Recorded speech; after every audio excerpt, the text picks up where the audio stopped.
Thank you very much for coming to this session, all right? This session is called Being Both a Professional Educator and a Community Leader. And a little bit about me. My name is Rushton Hurley. I am a former high school teacher of Japanese language, a former principal of a K-12 and then an online high school. And now I run a little nonprofit called Next Vista for Learning. It's at nextvista.org. I'll tell you a little bit about it as we go. But my goal today is for us to be able to share plenty of cool ideas. And the first way I want us to do this is via this chat.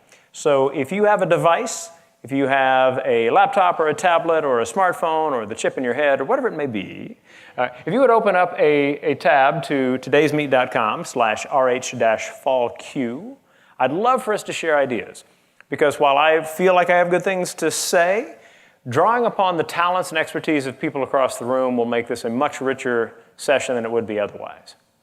While people are going to that, let me tell anyone who is watching this as a recording that while this chat will die at a certain point, I will give my contact information at the end, and you can always contact me and get a copy of the chat as well. So if 60 years from now, someone's like, I wonder if he's still alive. Just let me know, and we'll work that out. We'll probably be way past email at that time. All right, so I'm about to move away from this slide. If you're still typing it in, maybe the person next to you can help you out.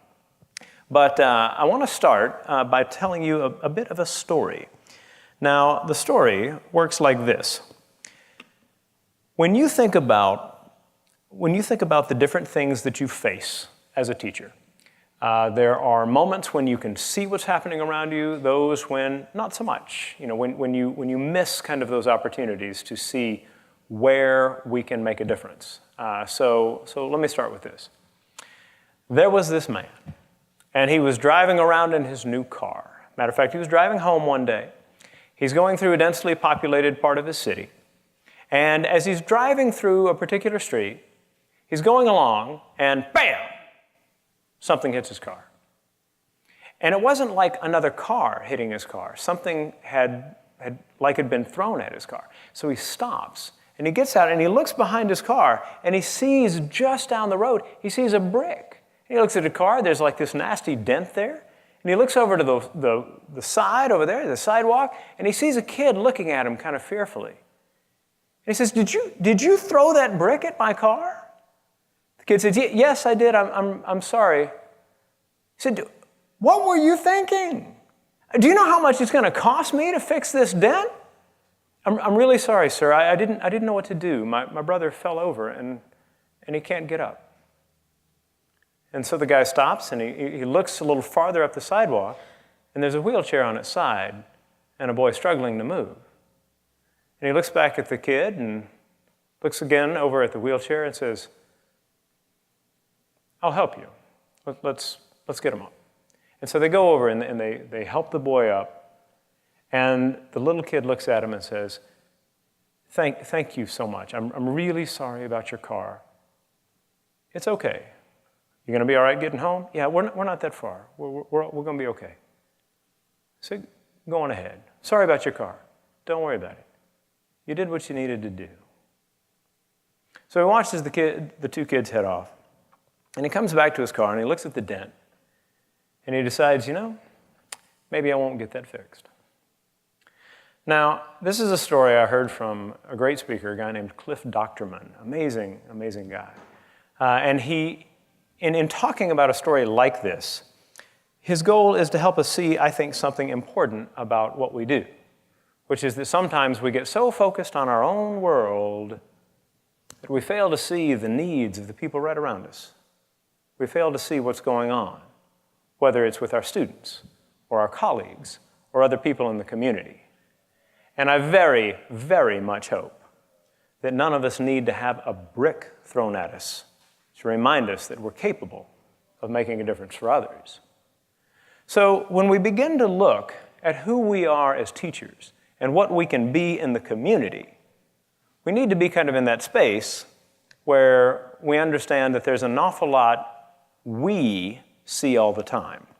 So at this chat, the needs you've seen, what I'd like you to do right now is think about the needs you see on a regular basis. This may be from from your students, from your colleagues, from others, and add them to the chat. Take just a minute. You can talk to a person, kind of close by if someone is close by, right?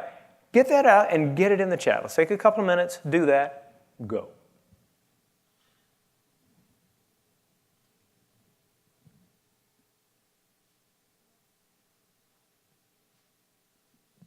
As you can see what's popping into the chat, that there are all kinds of needs, right? There are professional needs that we have. There are needs that the students have.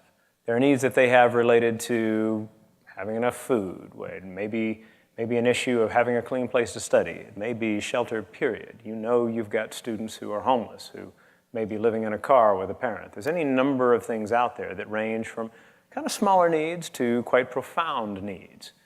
But when we look at the things that these kids face, often we disassociate our professional responsibilities with the potential we have as people to make a difference in the lives of those with needs.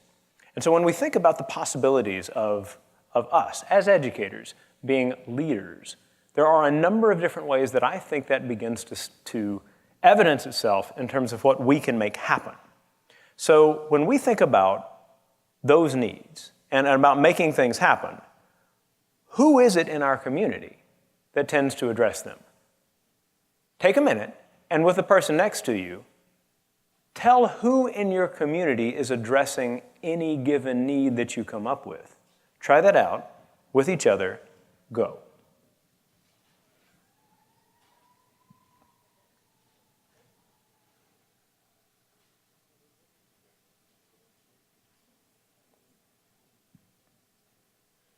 If you'd be willing, it's kind of a big room, that kind of thing. However, feel free to shout out. What are some of those entities that are out there that are addressing needs in the communities? Just a couple of quick things. Toss them out. Churches. There are plenty of places of worship that are places where they are looking out for people's needs. So churches, synagogues, mosques, there's a lot of different options in the religious community. So communities of faith are certainly one avenue for addressing issues. Others. A lot of nonprofit organizations within the community, and we'll talk to a greater degree about those as we go a little farther forward, but lots of possibilities is there as well. You can keep looking and you can keep finding because there's a lot out there. It tends to be kind of quiet. It's not the stuff that tends to kind of glare and capture everybody's attention. It tends to be kind of quiet. Things that are happening via the libraries, for example. Things that may be happening within the district. It may be that at your own school, there are people that you can turn to and get all kinds of good information about who's out there. If you've never sat down with a counselor at your school and said, if you have a kid who's hungry, what do you do? If you have a kid who is this, that, the other thing, where do you send them? What are some of the organizations that you know that really impress you about how they're able to address the needs of people out there who are facing specific challenges? So when we think about that, one of my goals is for you as someone who is a community leader, and you say, I don't know, I walked in about that possibility. I don't see myself as a, no. As a teacher, you're a community leader. That's the way that works. And the question is, to what degree do you want to take on the role? And I think one of the special places to do that is to be just informed, all right? So I'm going to give you a number of action items over the course of this session, and feel free to embrace them if you wish. But this one is just about information. Learn who is doing what and for whom. Because if you and, say, 2 other teachers at your school, and maybe that everybody else is too busy to do it, anything like that, but just a couple of you decide, we're going to find out. We're going to find out. If a kid comes to us and says, my father's been out of a job for 6 months, he's really getting depressed about these things, he needs something. And you're thinking, I teach literature, It may be that in asking the question, you are close to the people who can find out, there actually is a program over here for this. With that other teacher or 2 on your team, create a doc, right? Create a shared place where you're beginning to take this information and know. Because the more you know about this stuff, the easier it is to get people where they need to be. Now, leadership in general is about stepping forward. It's about that thing of understanding possibilities and limitations. It is easy as a teacher. It's easy. You just kind of keep your head down, walk into your room, close the door, and teach. Do the teaching that you do. But you know, there's more to it. And there's more to it if what we want is to get to the end of the day and not just be like, finally, get to drive home. But to be in that space where you say, you know, I'm making a difference. I'm making a difference every day. That's a thing about teaching, is that you never have to wonder whether your work matters. You never have to wonder. The kids walk into the room and they look at you and you know, right? There's that aspirin kid who walks in. You're like, the aspirin kid? The aspirin kid. You know what I'm talking about? The one that looks at you and your head immediately begins to throb. You need some aspirin, you know? It's that kid who walks in and says, Miss Garcia, how are you doing? I'm doing pretty well, young man. How about yourself? I'm doing great. That's quite a nice dress you're wearing. Well, thank you. That's very nice of you. It doesn't make you look nearly as large as the one you were wearing yesterday. Well, now, hold up. Why does a kid talk like that? Why do kids talk that way? I'll tell you why I think they talk that way. Because they go home, and at home, everybody pushes everybody's buttons all the time. That's how they communicate. They're in a space where that's how they communicate. And if you can kind of break that pattern a bit by not taking the bait and by tossing something a little unexpected back, that can be really, really big for that kid. Young man, that was quite an interesting thing to say, and yet I'm glad you're here because I see a really bright future for you. He's not expecting that. He's not ready. Why do you say he? Because it's mathematically likely to be a he. I'm just saying. However, right, what we want is to catch that kid and turn that kid in a new direction. And in doing that, there's not a lot better in what we do. You know, if everybody actually scored a perfect score on a quiz, that's great. It's not nearly as good as turning a kid around who's been going the wrong way. You think about who we are and what we do, and our ability to get a kid to go, you know, I can do this, to believe in herself, to believe that there are possibilities. That's why we do what we do. So that kind of leadership is much more about our being willing to show that we're able to act on needs. And for that, I want to talk a little bit about volunteering. My guess is that a bunch of you guys volunteer on a regular basis. How many of you, at least from time to time, volunteer in some way, some shape, some form in your community? Okay, loads of you. Take a moment, turn to the person next to you, talk. Feel free to talk out loud. It's totally okay, right? And what is it you do? What is it you do as a volunteer? Go, talk, go, go, go. And add it to the chat.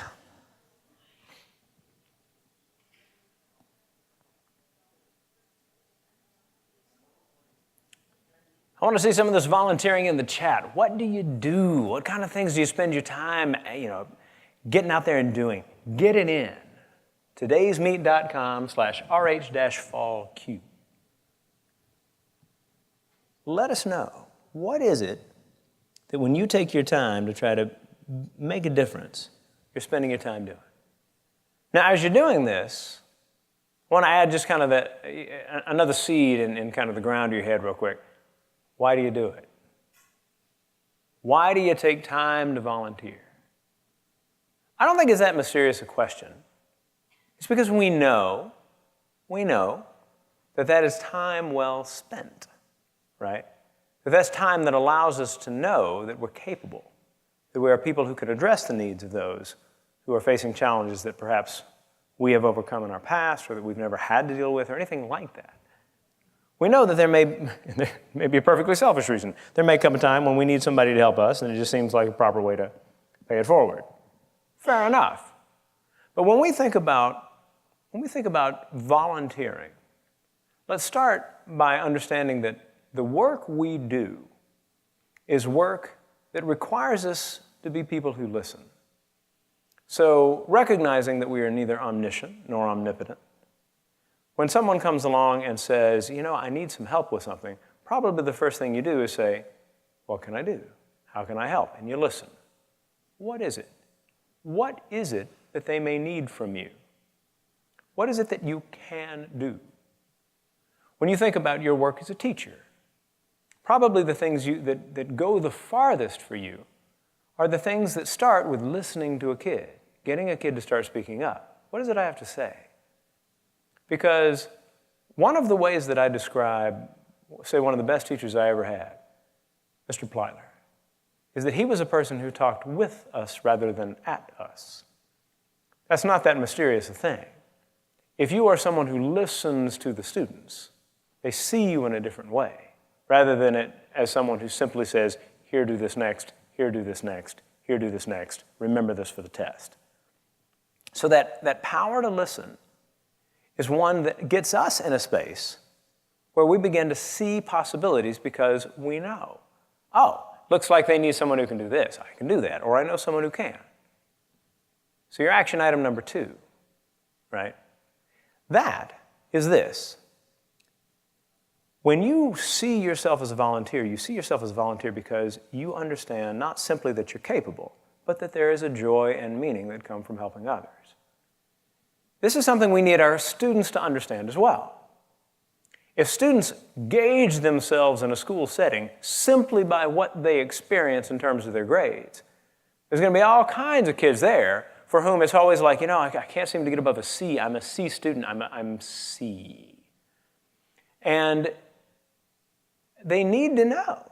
They need to know that whatever their grades may be, they are capable of doing all kinds of things. Maybe one of the things they do is they go down to the local elderly care facility and they read to the little old lady there. And they do that once a week. And for that little old lady, it's the high point of the week. Oh, little Marco, he comes in and reads to me. He's my world. And another kid may hear that and say, I'm not doing that great in algebra right now, but I can read. I could be her world. We have to know that by being people who choose to volunteer, we are teaching something powerful about what we're capable of doing. I believe that confidence actually finds its way over into what we do academically as well. This is something you can do as well. But they have to experience success somewhere in order to be able to be successful in the classroom as well. Let's keep moving. We are also people who work to inspire our students to tell the stories of what they and others can do. Now, with this, I want to talk a little bit about one of the things my nonprofit does. My nonprofit is a video library. We've got almost 2,000 videos from teachers and students around the world. Many of them are academic videos that creatively explain something one might encounter at school. But there are other things we have as well, such as a collection that's all about service to others, about community groups, about others who are making a difference in their communities. Now, this is something we do once a year. We have a little contest with it. The finalist videos earn $200 donations to the highlighted charities, which is pretty cool. Among those charities meet the proper blah, blah, blah. However, we love seeing students take digital media skills, research a charity, interview volunteers, and then tell their story. We love having the charities come back to us and say, can we use that video on our website? Totally fine with me. Check with the kid, right? We want kids to know that they're capable of making that contribution to what's going on as well. So I want to show you a video, one of the ones that these kids did. This one is called Foster City Little League Challengers Division. See what you think.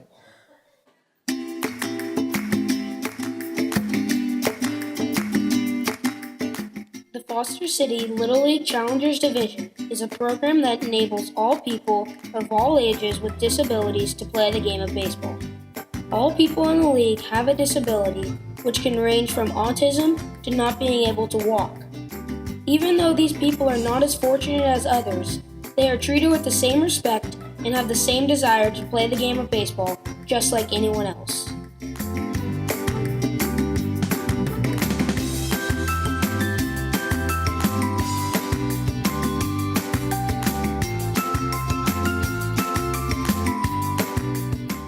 The volunteers at this program are there because they love to help others do what they love most.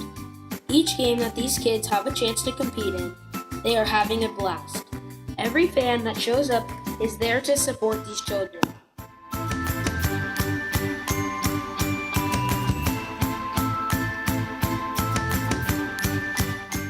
Take a minute, and with the person next to you, what came to mind as you watched this video, either about the content of the video or about the kids who made it or anything like that? Go. Consider the job of telling the story of another group. of some group outside the school. You're having to learn that you have another voice. It's one thing to say, we're going to make a video, can you help? It's another thing to say, to whom it may concern. One of our assignments is to get to know a charity, research it, and tell its story in a short video. We're interested in doing that for your charity. Would you be interested in working with us? So that initial contact, we're glad to hear from you. It's wonderful to have the chance to talk to you about that possibility. One thing we'll need are plenty of visuals. Do you happen to have photos or footage that we can use as a part of the video we make? This is not how kids normally talk. It's actually it's a little bit more polished than anybody would talk. But just knowing that we can talk that way is a part of what it means to be educated, right? And so getting kids in that space. And you pointed to that next step as well, which is once you've begun to put a script together, you get feedback on the script from those other people. You learn to get feedback and act on it, rather than just, here, is it a passing grade, right? No. You want them to be able to tell you, that's something we can use. We would never use that. Oh, really? Okay, why? Right? And those kinds of conversations can be really, really powerful for them getting into a mode of thinking, how do I make what I have done good? How do I make it good? Because we've changed the audience with a video like this. It is quite something to ask someone else whether something is acceptable, not the teacher. Because there are all sorts of great things about teachers, caring, stable adults in the children's lives. And maybe you as a teacher are the only caring, stable adult in a child's life. Let's keep that in mind. But there's more as well. If you have that relationship where you are the caring adult, then you're also the forgiving adult. Why do a lot of kids give us work that could be much better than what they've done? It's because they know you'll forgive them, right? Young man, I know you can do much better than this. I know. And then he walks away and he doesn't have to do it often, right? And if that's the case, something's a little amiss in terms of getting the best out of them. But when kids know that others will see their work, then things change. This is something I've been talking about for years with regard to digital media. When the kids know that others will see their work, they want it to be good. When it's just for you, the teacher, they want it to be good enough. And that difference is huge with regard to how they think about their quality. So getting other people involved to be that audience can be really, really powerful. Any other comments on this video? How many of you have in your head a nonprofit or a community group that you'd like to have your kids get to know and try to put their story together? How many of you have something in your head right now? A lot of you. Get involved in it. If you're interested in this, get involved, right? I am happy to work with you. What does it cost to get involved? Nothing. It's free. It's free. You're such a nice person. Happy to help. Are you married? I am. Back. So they know this kind of thing. Now I'm going to show you another video, and this is a video that is also a story of making a difference in terms of leadership and volunteering. But it's a different kind of story. I'm only going to show the first part of it. It's quite long. But it's called The Apollos. See what you think. I am happy to join with you today in what will go down in history as the greatest demonstration for freedom in the history of our nation.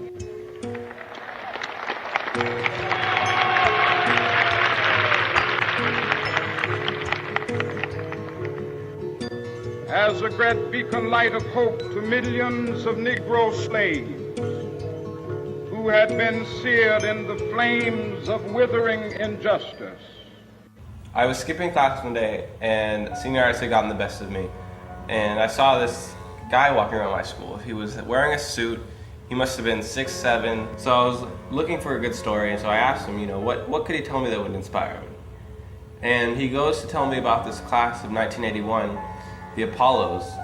In 1977, a new class of students came to Oakland Tech, and these were the first ninth graders that we had at Oakland Tech since the 1930s. I was a member of the Political Action Committee there at Oakland Tech, and also class treasurer at the time. In the course of the fall of 1979, I brought to their attention that the Martin Luther King holiday in Congress had failed one more time, and it had failed every single year, and it died in committee. It never, ever got to the floor of Congress. I remember it was in our U.S. history class, the question came up as to why there was no holidays for an African American or anyone of color. And they said, well, they ought to have it. And I said, I would agree. And they said, what would it take to do it? And so we sought out to do it from that point. And they were eager, straining at the leash and very excited about it. And I said, this is not an easy chore. And I said, you got a choice. You want a nice show with a lot of marching and demanding, or do you want it to become law? They said, well, we want it to become law. And I said, it'll take a year to prepare for this. We were getting up early in the morning to be in Sacramento for 7 o'clock. So that was on our own time. Even on the weekends, we were going out and trying to solicit support from different community people. I want you to know that what's happening in this video is that a teacher is inspiring a group of kids to see that they're capable of trying to make something happen. Not just saying it's a pity that, but instead there's something they can do. And they go and they do. Not to give away the story, but I mean, I'm sure you understand, right? They were successful. The awareness they raised was the kind of thing that moved the conversation in the early 80s in the direction that it needed to go for that holiday. We're capable of being people who get students into that space. Remember, you'll get the slides at the end. If you want, you can see the entire thing. I would encourage you to do so. It's an inspiring story. But kids understanding that they're capable of making a difference is big. This is a website, linked to this slide, that is from a project done by students of a guy named Joe Robarczyk at a school in Michigan, Meridian Early College High School in Michigan. And they were doing a project where they were learning about human trafficking. And the kids were, and like anybody, you learn about the kinds of statistics that are out there about this kind, and it's appalling, it's horrifying that this kind of thing would happen today. And they were just incensed. They're like, how come more people don't talk about this? People don't know. He said, we're gonna do something. What are you gonna do? We're gonna raise awareness. How are you gonna do it? What did they do? They made videos, they put a site together, they said, we're gonna let people know. And they got it out there. And then they started getting contacted about their site. And dozens of people started getting in touch with them, and then hundreds, and then thousands around the country began to get in touch with them about the work they had done and about the opportunity that those resources represented to have conversations with their students and their communities. Those kids learned that they have something to give. I'm not sure that there's anything as a teacher that I can teach that is more important than helping a child learn that he or she has something to give. And so our third action item is get students in that space where they're telling the stories that allow them to understand that anyone who acts can make a difference in their community. That those stories can be stories of their learning, stories of their lives changing, given the chance to see what's happening out there. All right. Let's shift again. Because in talking about leading students to see possibilities, that's one kind of leadership. But the truth is that all that we do as people who lead students is only a small part of what we have to give ourselves. Now, this is the Krause Center for Innovation at Foothill College in Los Altos Hills. It's a great place. And for 3 years, I ran a professional development program there called Merit, Making Education Relevant and Interactive Through Technology. And interesting program. People would apply at the very end of the year. The applications would be due typically sometime in January. They select a cohort of about 50. It's a group of people mostly from Northern California, but from other parts of the country and even other parts of the world. And they'd spend a year together, not physically, but they'd take a class together that was largely online in the spring as an orientation. And then in the summer, there would be 2 weeks where everybody would meet every weekday at the Krause Center at Foothill in order to learn all kinds of different technologies, design different things with them, create those things that would actually be used in their classes in the coming year. And they would set up a structure so that in the fall and the winter quarters, they would be talking with each other about what they're seeing with what they've done, all this kind of thing. It's a good program. It's a great program. I love what they have done at the Krause Center with that program. It was a privilege to be able to lead it for several years. But I want to draw a distinction between how it was seen when it first started and how it's seen now. In 2001, when this thing started, one of the things that was happening is that the Gay Krause, the wonderful person who is kind of the launching pad for all of these kind of great things that happened at the KCI, she would bring supporters in to see what was happening with merit. And so they would come in and they would see what the teachers were learning. 2001, right? They're learning to use PowerPoint and all of these kinds of things. And the people who were coming in, people who ran businesses, were like, that's wonderful. It's very good to see that these teachers are learning these things. You see, people in my business have to do this, and it's great that they're getting this training. Fast forward 10 years. And then, what are they learning in merit?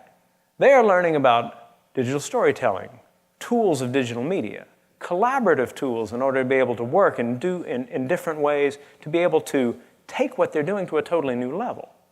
And the supporters who walk in to see what's happening in merit look around and they say, my people need to learn this. But that's a very different outlook. From teachers being people who are finally learning some of the useful stuff, according to some of these people, to, oh my God, they know what my people need to know. When we talk about technology, ed tech, right, as crazy as it all is in terms of how fast it develops and how intimidating it can be and blah, blah, blah, and all of this stuff, we are finding interesting ways to use it all the time because we have to, because these kids need us to. And in so doing, we are actually learning not to be intimidated by some of these things. We are developing a set of skills that are really, really needed in a lot of places in our community. So, thinking about technology and the different stuff that's out there, all of the crazy bits and pieces that creative engineers and artists have given us over the last 10 years, and you think about what this technology is and can do, and I'm curious to know, what have you seen people do with technology to improve the community? Same thing. Talk to the person next to you, add it to the chat. All right? What have you seen people do with technology to make the community better? Go.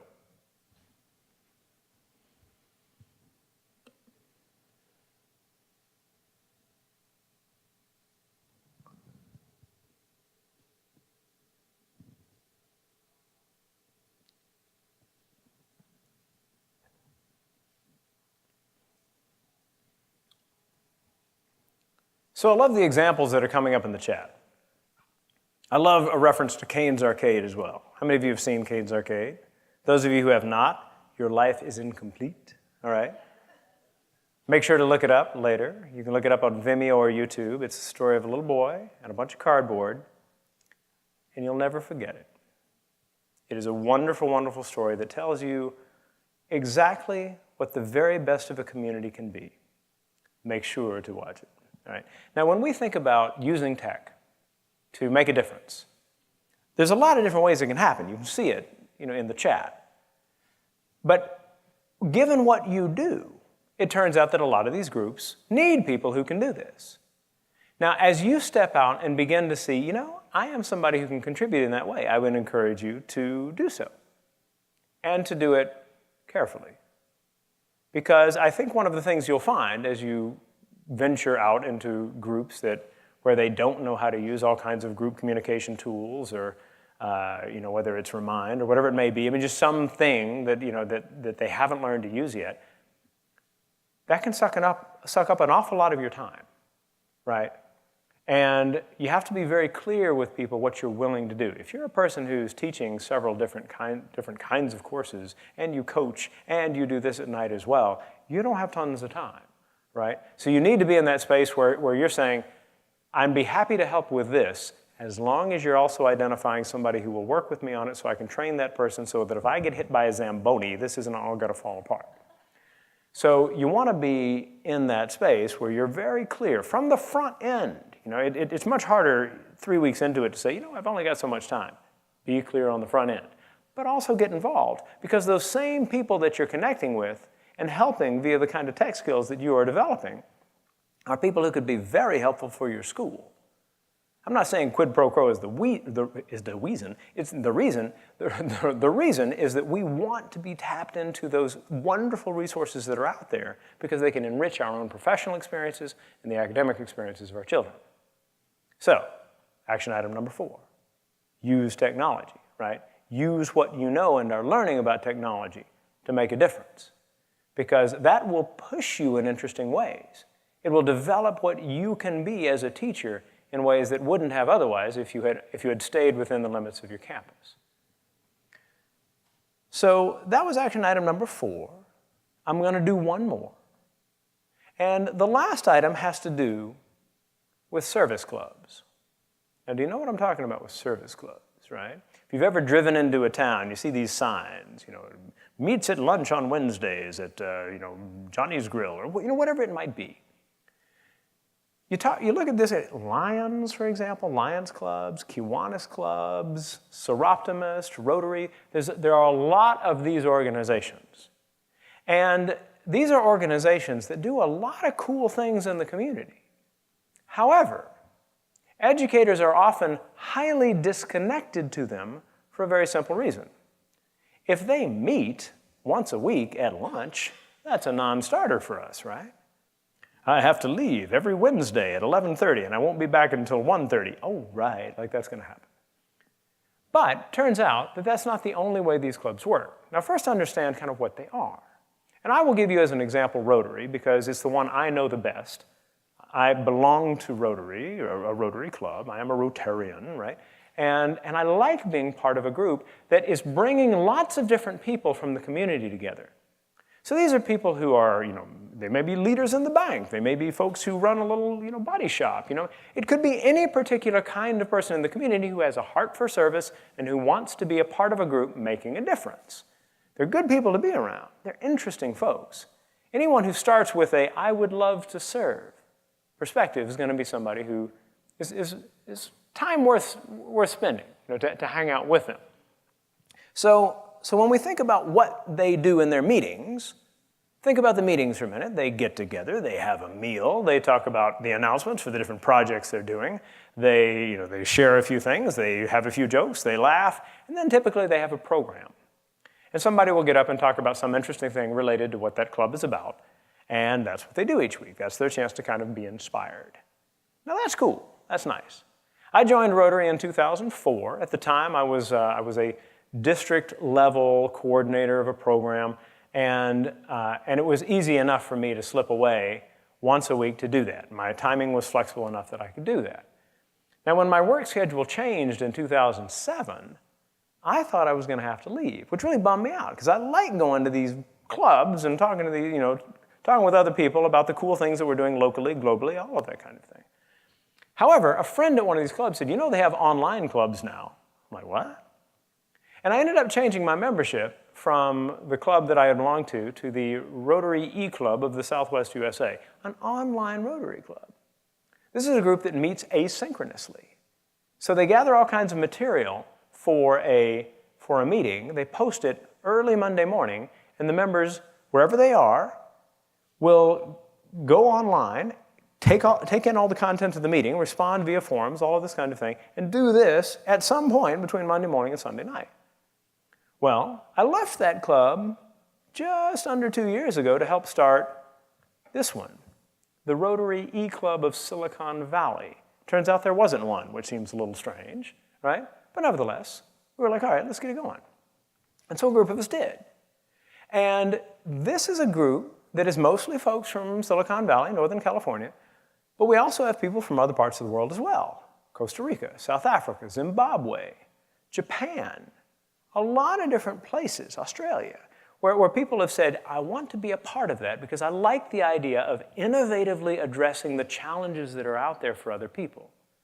And our programs are programs where we have connected with people via video conference and recorded them.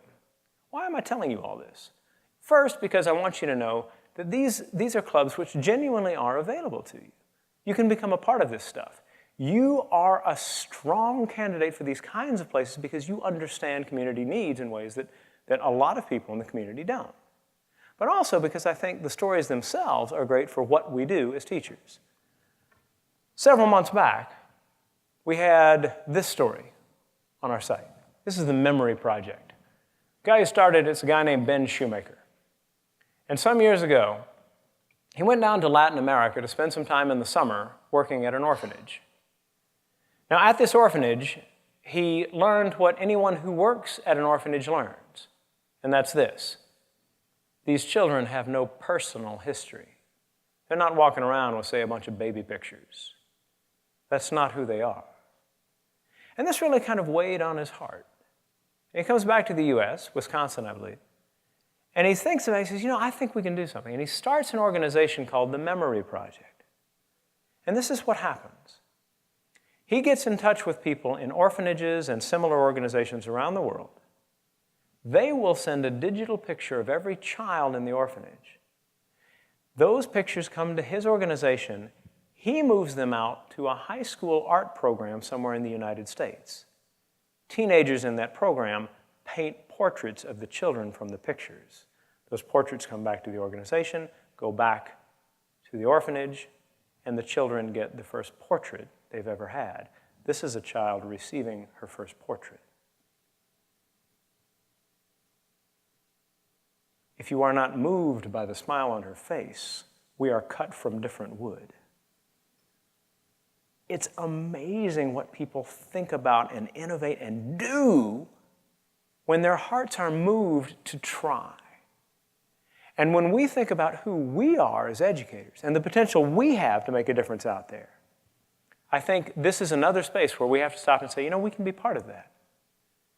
I would encourage you, action item number 5, join a group. It could be a service club or anything. Groups that bring together the talents, expertise, resources of folks in the community who say, let's see what we can do together. There are a lot of these folks. And if you watch the news with any regularity, that's a lot of negative energy. And it's good to have it balanced out by the kind of stuff that happens in a group like this. I hope you'll consider it. If you're curious on how to find out about these things, get in touch with me. I'm happy to kind of point you in directions, any particular direction that might work for you. So, with that, let me say that we've had several different action items up here. I hope that they are interesting, challenging to you in some fashion. And you're left to decide how to go forward. How do you move forward and act on the different ideas that you have? Because there are opportunities for days to do all kinds of cool things. The opportunity you have to talk with people in your family, the people you work with, lead the kids that you see on a regular basis, to begin to understand that they can do in such a way as to make a difference. It is a wonderful opportunity that we have as educators to be around people at a time in their life when they're not so jaded, when they're ready to see possibilities in others, when they're willing to say, let's go and see what we can do. That kind of stuff can keep us young if we prompt it from them, if we talk to them about it. So with that, be someone who understands the power that you have to get kids to think in those terms, and the talents that you have to go out and help others who are working to make a difference. Now, last challenge. There are some number of people in this room, and what I want you to do right now is add one last thought to the chat. It's the hope you have for everyone else in this room. What is your hope for the people who are in this room today? Let's add that to the chat. Go.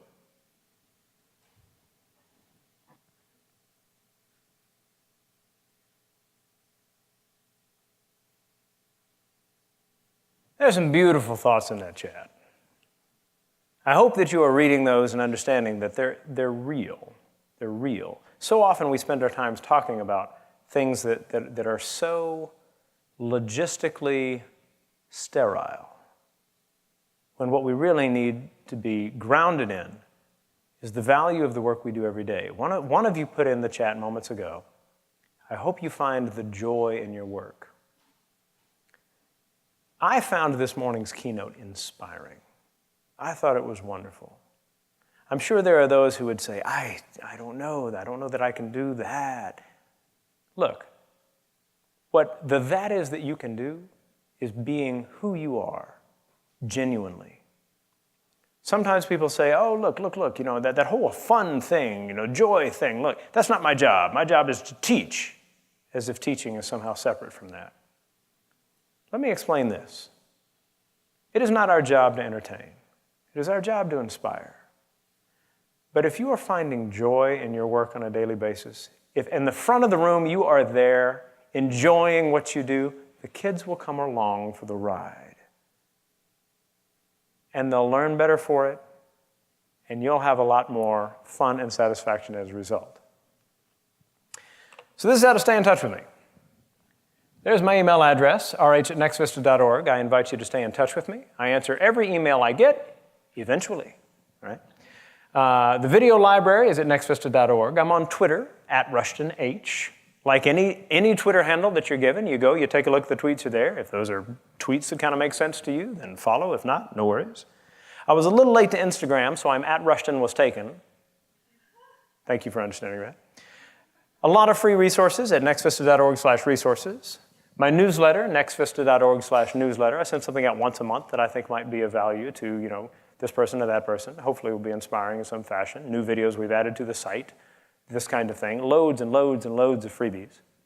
And then here is the link, tinyurl.com/rh-fc16-leader, to all the slides that I just gave you.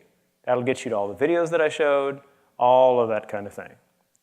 Now, I finish my newsletter the same way every month, and I'll finish this session with the same line now. May you inspire and be inspired each and every day. Thank you very much for coming to this session.